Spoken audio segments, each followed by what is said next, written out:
Hello students, welcome back to my YouTube channel easy physics by Ram Sahab. Students, last video में हमने 12th physics answer paper के अंतर्गत सन 2023 का set number 5 में question number 5 के सभी खंडों को सॉल्व कर लिया था। स्टूडेंट्स, अगर आप चैनल पे नए हैं तो चैनल को सब्सक्राइब कीजिए तथा बेल आइकन को प्रेस कर लीजिए। स्टूडेंट्स, आज की इस वीडियो में क्वेश्चन नंबर 6 और 7 के सभी खंडों को सॉल्व करेंगे। स्टार्ट करते हैं आज की वीडियो। खंड या खंड या खंड या में क्वेश्चन नंबर 6। क्वेश्चन नंबर 6 में प्रकाश का विवर्तन क्या है। एक स्लिट से एक वर्णीय प्रकाश के विवर्तन प्रतिरूप में प्राप्त केंद्रीय उच्चिष्ट की कोणीय फ्रिंज चौड़ाई का सूत्र ज्ञात कीजिए। प्रकाश का विवर्तन प्रकाश का विवर्तन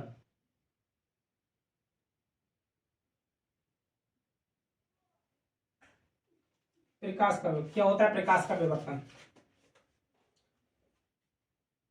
जब प्रकाश तरंग किसी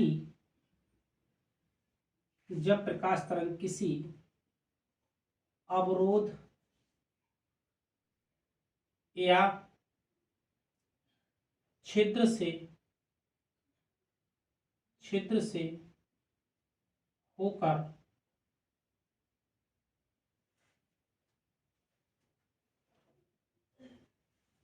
गुजरती है तो वह तीक्ष्ण किनारों से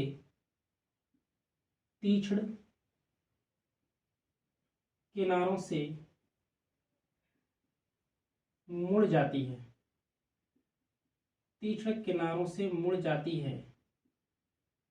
प्रकाश तरंगों की इस घटना को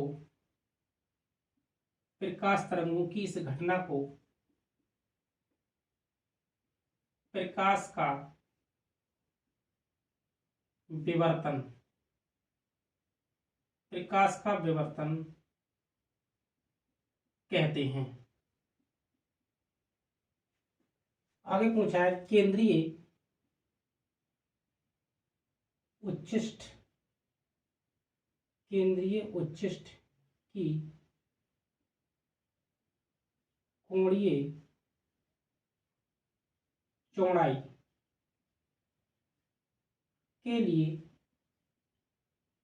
व्यंजक। केंद्रीय उच्चिष्ट की कोणीय चौड़ाई के लिए व्यंजक।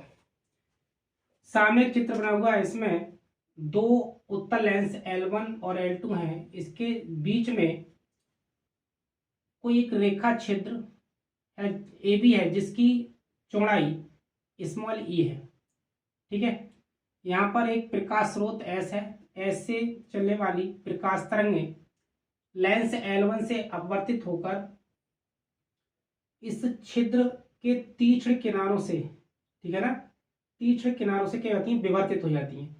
और विवर्तित होने के पश्चात बिंदु P पर क्या होती है, फोकस हो जाती है, जहां पर निम्नलिखित प्राप्त होता है। जबकि ये लेंस L2 द्वारा इसका जो केंद्रीय उच्चिष्ट है वो बिंदु O पर प्राप्त होता है। बिंदु P पर मिलने वाली तरंगिकाओं के बीच का जो पथांतर है वो क्या है, BK है। और ये थीटा एंगल पर क्या होती है, विवर्तित होती है। ठीक है, तब माना AB एक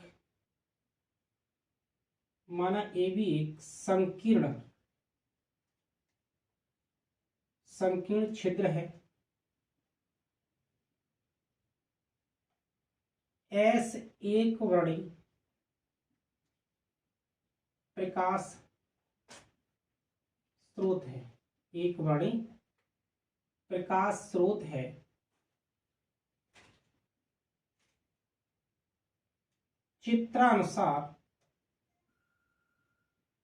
चित्रानुसार AB से थीटा कोण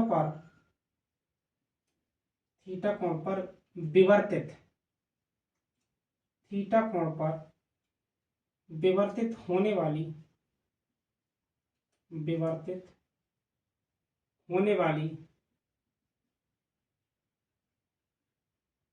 तरंगिकाएं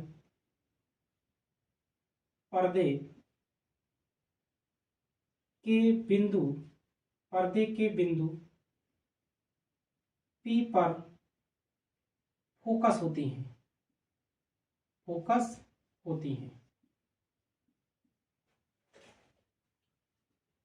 A बा B से P तक पहुंचने वाली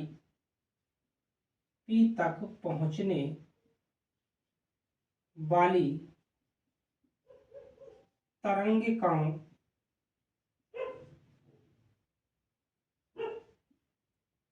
के बीच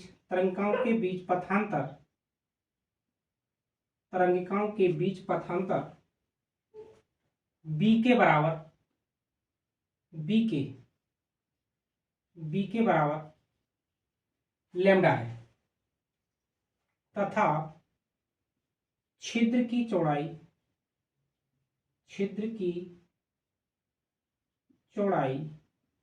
E है। ठीक है ना, छिद्र की चौड़ाई E है। तब त्रिभुज A के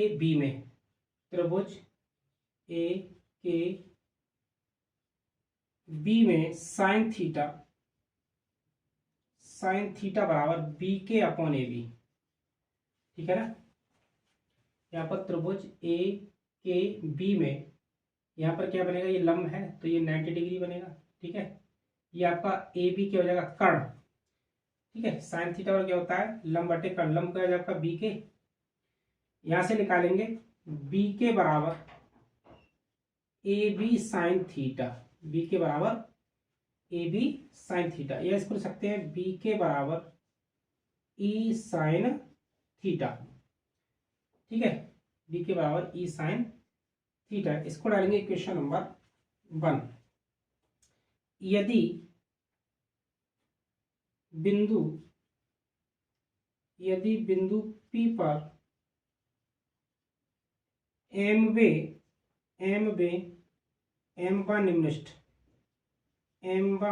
निम्निष्ठ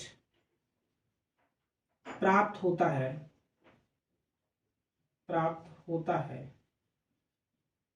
तब BK बराबर m लैम्डा।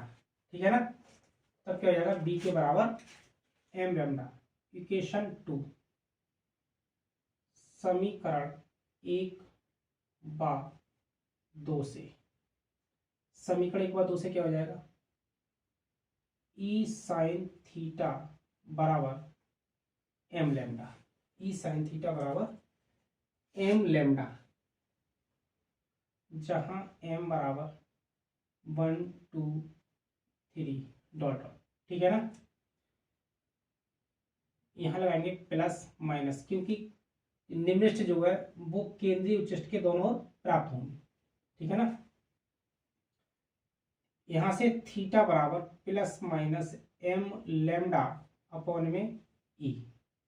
ठीक है, plus minus m lambda upon में E, केंद्रीय उच्चिष्ट के दोनों ओर प्रथम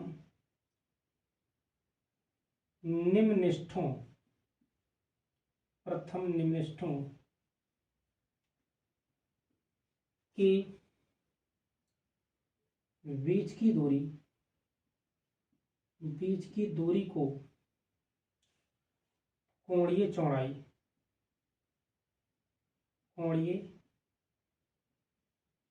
चौड़ाई कहते हैं, कोणीय चौड़ाई कहते हैं। तब कुल कोणीय चौड़ाई कितनी हो जाएगी? कुल कोणीय चौड़ाई 2θ बराबर 2 लैम्डा अपॉन में ई,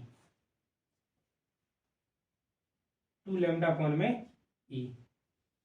ठीक है, 2θ बराबर 2 लैम्डा अपॉन ई, कुल कोणीय चौड़ाई। ये हो गया आपका क्वेश्चन नंबर 6 के लिए केंद्रीय उच्चिष्ट की कोणीय चौड़ाई के लिए व्यंजक। इस विवर्तन प्रतिरूप में प्रकाश की तीव्रता का वितरण वक्र। ठीक है, ये आपका मुख्य उच्चिष्ट है, मुख्य उच्चिष्ट के दोनों ओर, ठीक है, दोनों ओर, इधर प्लस माइनस में और इधर प्लस में धनात्मक। यहाँ पर आपको जो है ये निम्नलिखित होगा, ऐसे यहाँ पर यहाँ निम्नलिखित होगा। ये आपका कहलाएगा गौड़ उच्चिष्ट। दो निम्नलिखितों के बीच की दूरी को क्या बोलते हैं? गौड़ उच्चिष्ट। और यहाँ पर जो आपको प्राप्त होगा ये आपका कहलाएगा मुख्य उच्चिष्ट। ठीक है, ये हो गया आपका विवर्तन प्रतिरूप में प्रकाश की तीव्रता वितरण। इसके बाद क्वेश्चन नंबर 6 अथवा, ठीक है ना, क्वेश्चन नंबर 6 अथवा, यंग के द्विस्लिट प्रयोग में 2 तरंगदैर्घ्य 6 एंगस्ट्रॉम तथा 5 एंगस्ट्रॉम के प्रकाश को प्रयुक्त किया जाता है। स्लिट के बीच की दूरी 1 mm है तथा स्लिटों व पर्दे के बीच की दूरी 1 मीटर है। ज्ञात कीजिए। इसमें जो है स्मॉल डी का मान दे रखा है 1 mm।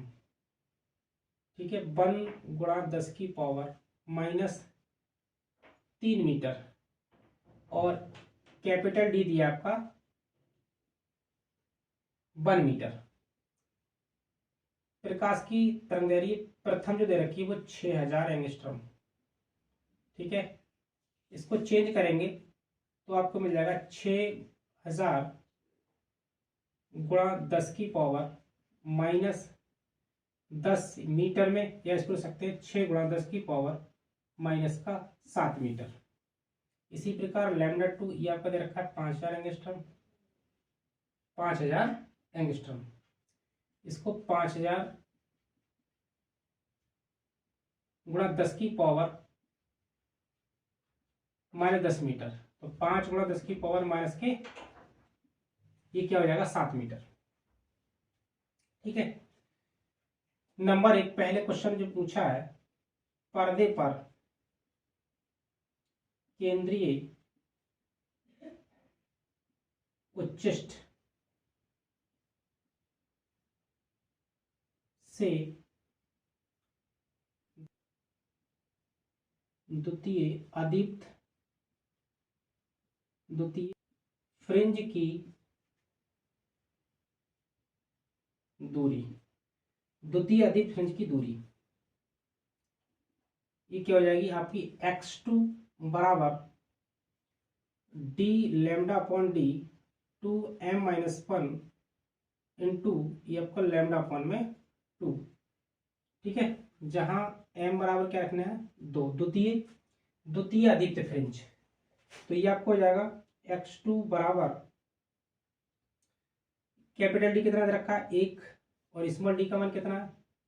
1 गुणा 10 की पावर -3, 2 इंटू 2 -1 इंटू लैम्डा। यहाँ पर जो है ये दे रखा आपका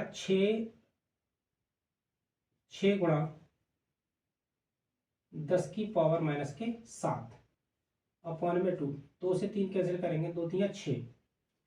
ठीक है, ये आपका आ जाएगा x2 बराबर 10 की पावर 3 ऊपर तो प्लस में 2 दूनी 4 -1, और ये हो जाएगा आपका 3 गुणा 10 की पावर -7। ठीक है, ये इसको सकते हैं x2 बराबर 3 गुणा, ये 4 में से घटाएंगे तो 3 इंटू 7 में से 3 पावर, ये माइनस का है 7, और ये क्या है? प्लस में 7 में से 3, तो बचेगा आपका -4। ऐसे हो सकते हैं 3 3 या 9, 9 गुणा 10 की पावर माइनस के 4, या इसको 0.09 mm मिलीमीटर, ठीक है ना, 0.09 mm। सेकंड में पूछा है केंद्रीय उच्चस्थ से दीप्त खनिज की दूरी, केंद्रीय उच्चस्थ से दीप्त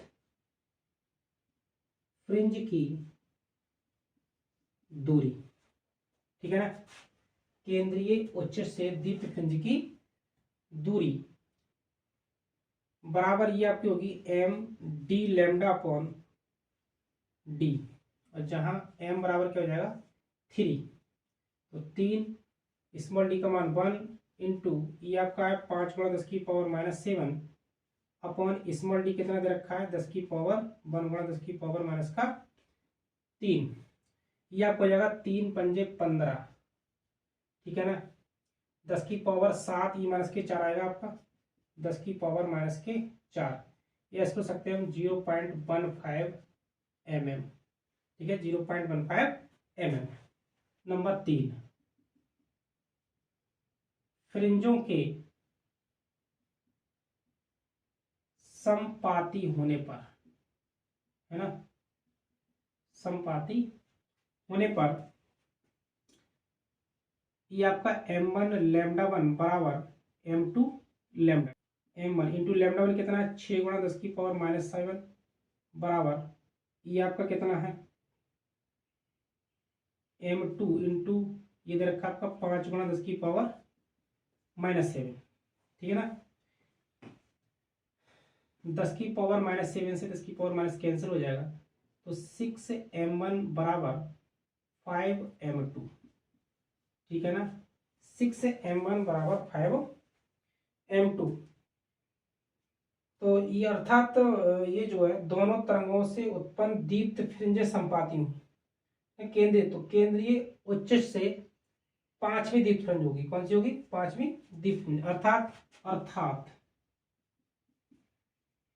x बराबर m d lambda upon d, x बराबर ये 5 आ जाएगा आपका m का मान इंटू d का मान रखा है 22 मीटर गुणा लैम्डा ये दे रखा है 1 गुणा 10 की 6 गुणा 10 की पावर माइनस के 7, ठीक है ना, स्मॉल डी 1 गुणा 10 की पावर कितना दे रखा है माइनस के 3, तो ये आपको मिल जाएगा x बराबर 5 छक 30 गुणा 10 की पावर माइनस के 4, 10 की पावर 3 ऊपर लेंगे 7 में से 3 घटा के माइनस के 4, तो एक्स वाई इसको ले सकते हैं 0.3 mm,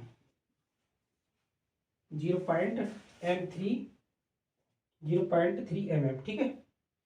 तो ये आपको हो गया दोनों तंत्रियों से उत्पन्न दीप्त फ्रिंजें संपाती होने की कंडीशन, ठीक है। इसके बाद क्वेश्चन नंबर 7, ठीक है ना। क्वेश्चन नंबर 7, दो समांतर धारावाही चालकों के बीच कार्य करने वाले बल के आधार पर 1 एम्पीयर की परिभाषा लिखिए, और एक चित्र दे रखा है ना 1 एम्पीयर की परिभाषा, 1 एम्पीयर 1 एम्पीयर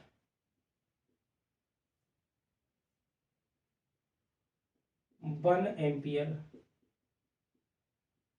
1 एम्पीयर वह वैद्युत धारा है, वह वैद्युत धारा है जो निर्वात या वायु में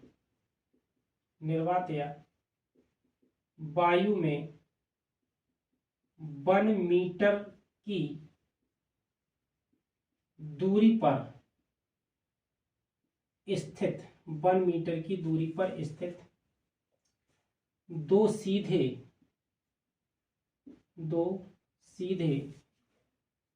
समांतर चालक तारों में प्रवाहित होने पर प्रत्येक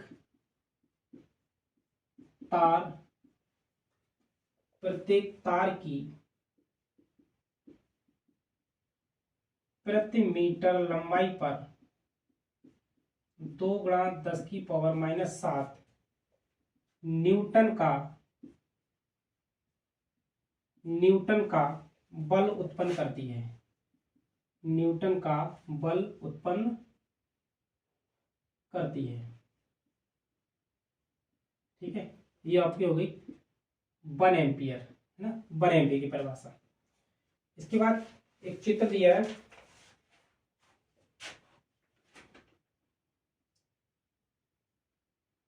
दो ये समांतर तार हैं, इसमें धारा I और इसमें जो धारा है वो 10 एम्पियर। यहाँ पर कोई पॉइंट P स्थित है, बिंदु P, X और Y। यहाँ से ये आपकी जो डिस्टेंस है वो 10 सेंटीमीटर है, ठीक है ना, और यहाँ से यहाँ तक ये क्या है 5 सेंटीमीटर, बिंदु P की दूरी, ठीक है ना। बिंदु P की दूरी कितनी है, 5 सेंटीमीटर है। बिंदु P पर, है ना, बिंदु P पर परिणामी, बिंदु P पर, बिंदु P पर परिणामी चुंबकीय क्षेत्र, परिणामी चुंबकीय क्षेत्र, ये आपको हो जाएगा B1 बराबर B2, sorry B1 minus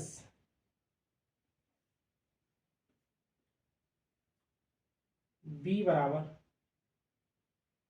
B1 minus P2 बराबर क्या हो जाएगा 0। कुल जो परिणामी क्षेत्र होगा वो B1 में से B2 घटाकर आएगा, उसका मान क्या आना चाहिए 0, ठीक है। B, तो ये आपका हो जाएगा, अर्थात B1 बराबर B2, ये आपका हो जाएगा μ0 I1 अपॉन 2 पाई R1 बराबर μ0 अपॉन 2 पाई इंटू दूसरे तार के लिए क्या है I2 अपॉन R2, ठीक है। μ0 अपॉन 2 पाई से μ0 अपॉन 2 पाई क्या हो जाएगा कैंसिल। यहाँ पर आपका बचेगा I1 अपॉन R1 बराबर I2 अपॉन R2, ठीक है। I1 का मान x वाली जो तार है इसमें क्या है I एम्पीयर की धारा है, ठीक है। R1 इसकी जो डिस्टेंस है वो कितनी है, यहाँ से बिंदु P की डिस्टेंस कितनी हो जाएगी 10 और ये 5, 10 और 5 कितनी हो जाएगी आपकी 15, है ना। सेंटीमीटर है, इसको मीटर में चेंज कर लेंगे तो 15 गुणा 10 की पावर कितना हो जाएगा -2। I2 कितना है आपका 10 एम्पियर है। R2 यहाँ से इसकी डिस्टेंस बिंदु P कितनी है 5 सेंटीमीटर, तो 5 गुणा 10 की पावर -2 हो जाएगा, ठीक है ना। 10 की पावर -2, 10 की पावर -2 कैंसिल हो जाएगा। यहाँ देखते हैं कि I बराबर 15 और गुणा 10, ये आपको हो जाएगा 15 गुणा 10 अपॉन में 5, 5 तियां 15, I बराबर 3 दहाई 30, ठीक है ना। तो 30 एम्पियर, I का मान कितना हो जाएगा आपका 30 एम्पियर, ठीक है। ये आपको हो गया क्वेश्चन नंबर 7। इसके बाद नेक्स्ट क्वेश्चन है क्वेश्चन नंबर 7 का अथवा क्वेश्चन, नाभिकीय संलयन प्रक्रिया समझाइए, प्रकृति में इसका उदाहरण क्या है। प्रकृति में इसका उदाहरण क्या है। यदि 4 न्यूट्रॉन व 3 प्रोटॉन संलयित होकर लिथियम 3Li7 नाभिक बनाए तो कितनी MeV ऊर्जा मुक्त होगी। क्वेश्चन नंबर 7 का अथवा, है ना, क्वेश्चन नंबर 7 का अथवा क्वेश्चन है, नाभिकीय संलयन।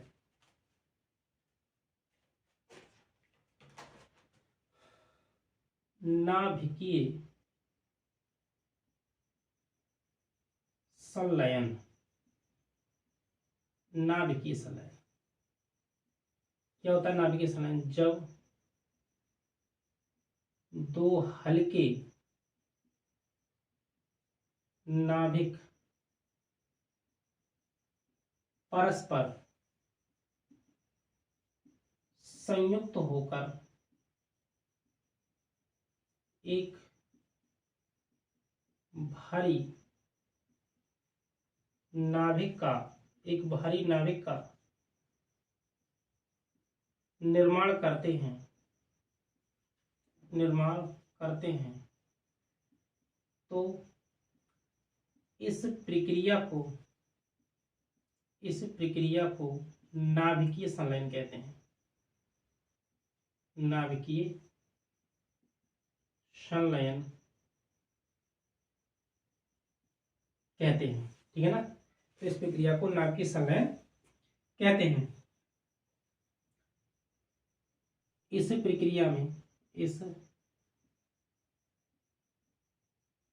में प्राप्त भारी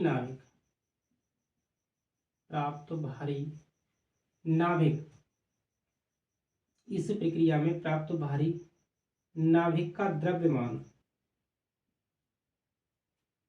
संलयित होने वाले नाभिकों के द्रव्यमान के योग से कम होता है।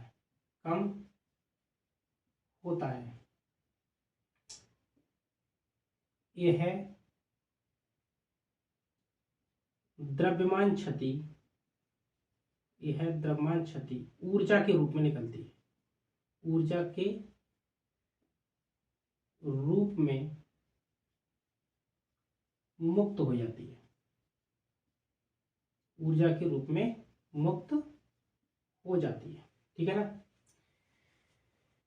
इसमें पूछा प्रकृति में, है ना, नाभिकीय संलयन का कोई उदाहरण, ठीक है। इसका उदाहरण क्या है? सूर्य, ठीक है। सूर्य में नाभिकीय संलयन की जो घटना है, प्रक्रिया है, वो स्वतः ही क्या होती रहती है, ठीक है ना। इसके बाद देखते हैं इसका आंकिक भाग में जो है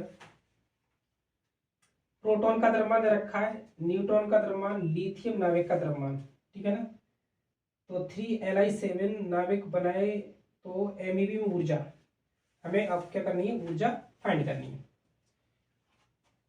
डेल्टा M द्रव्यमान क्षति, है ना, डेल्टा M बराबर 4Mn प्लस 3MP, है ना, माइनस कैपिटल M Li, ठीक है। इसमें N क्या है? न्यूट्रॉन का द्रव्यमान, और ये क्या है? प्रोटॉन का द्रव्यमान, और ये क्या है? Li, लिथियम का द्रव्यमान। तो यहाँ पर हो जाएगा आपका डेल्टा M बराबर 4 इंटू, ये आपका कितना दे रखा है? न्यूट्रॉन का द्रव्यमान 1.00867 प्लस 3MP, प्रोटॉन का द्रव्यमान कितना दे रखा है? 1.00728 माइनस लिथियम का द्रव्यमान कितना दे रखा है? 7.0146 यहां से डेल्टा M बराबर, ठीक है, यहां मल्टीप्लाई करेंगे तो कितना मिलेगा आपको? यहां मिलेगा आपको 4.03468 प्लस 3 से इसका मल्टीप्लाई करेंगे, ये वाला 3 से मल्टीप्लाई करेंगे तो क्या मिलेगा? 3.02184, ठीक है ना, माइनस 7.01436। ऐड करने पर कितना मिलेगा? डेल्टा M बराबर, ये आपको ऐड करने मिलेगा 7.05652 और माइनस का 7.01436, ठीक है। डेल्टा M बराबर, इसमें से ही घटाएंगे तो आपको मिल जाएगा 0.04216, ठीक है, 0.04216 AMU, ठीक है, ये आपको मिल जाएगा AMU। इसमें पूछा है डेल्टा ई ऊर्जा कितनी होती है, डेल्टा एम इंटू 931, ये आपको जाएगा MEV। तो डेल्टा ई बराबर डेल्टा एम का मान 0.04216 गुणा 931, ठीक है ना।